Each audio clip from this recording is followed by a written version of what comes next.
தேவனுடைய பிள்ளைகளே, ஆண்டவருடைய நாமத்தினாலே இந்த பிப்ரவரி 1ஆம் தேதியில இருதயத்தின் ஆழத்தில் இருந்து உங்களுக்கு நல்வாழ்த்துக்கள். இப்பதான் 2025வது வருடம் ஆரம்பித்தது போல இருக்கிறது. ஆனால் ஒரு மாதம் கடந்து விட்டது.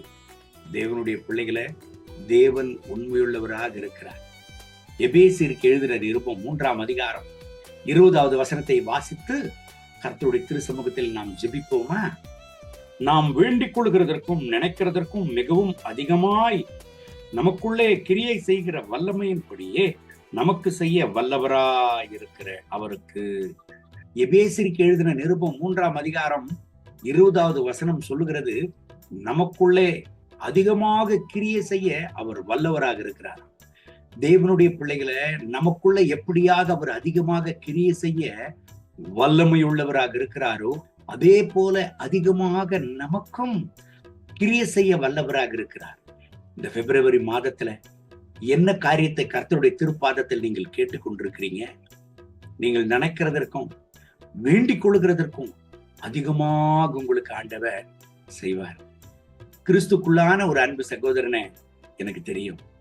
வலியான நேரத்துல, வேதனையான நேரத்துல, ஏன் இந்த பாடு எனக்கு வருகிறது, ஏன் இந்த பிரச்சனை எனக்கு வருகிறது, ஏன் இந்த போராட்டம் எனக்கு, இதிலிருந்து ஆண்டவர் என்னை வெளியில கொண்டு வருவாரா என்று வியாகுலத்தோடு இருந்த சூழ்நிலையில ஆண்டவருடைய திருப்பாதத்தில் அவரை ஒப்பு கொடுத்தார்.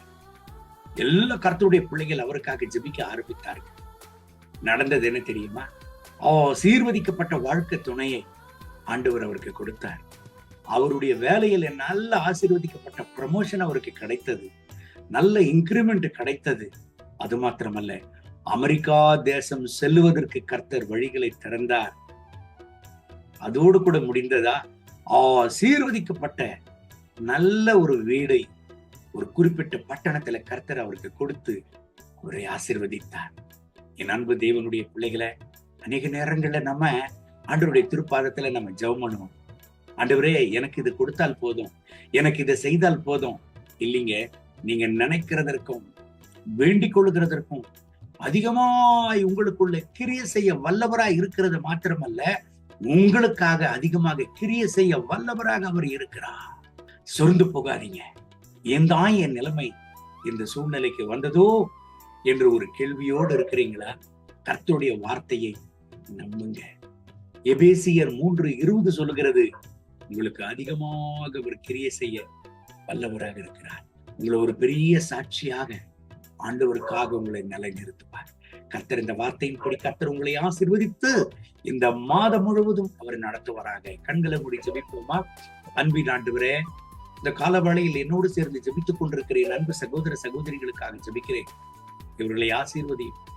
ஆண்டவரே, என்னென்ன காரியங்களுக்கெல்லாம் உடைய திருப்பாதத்தில் இவர்கள் ஜெபித்துக் கொண்டிருக்கிறார்களோ, ஒரு அற்புதத்தை இப்பொழுதே நீர் செய்யும். ஒரு அதிசயத்தை இப்பொழுதே இவர்களுக்கு செய்யும். இவர்கள் நினைக்கிறதற்கும் வேண்டிக் கொள்கிறதற்கும் அதிகமா இவர்களுக்காக நீர் கிரியை செய்வீராக, அற்புதங்களை செய்வீராக. என் தகப்பனே, இவர்களை ஆசீர்வதித்து உயர்த்தும். இவர்கள் தேவைகளை சந்தியும்.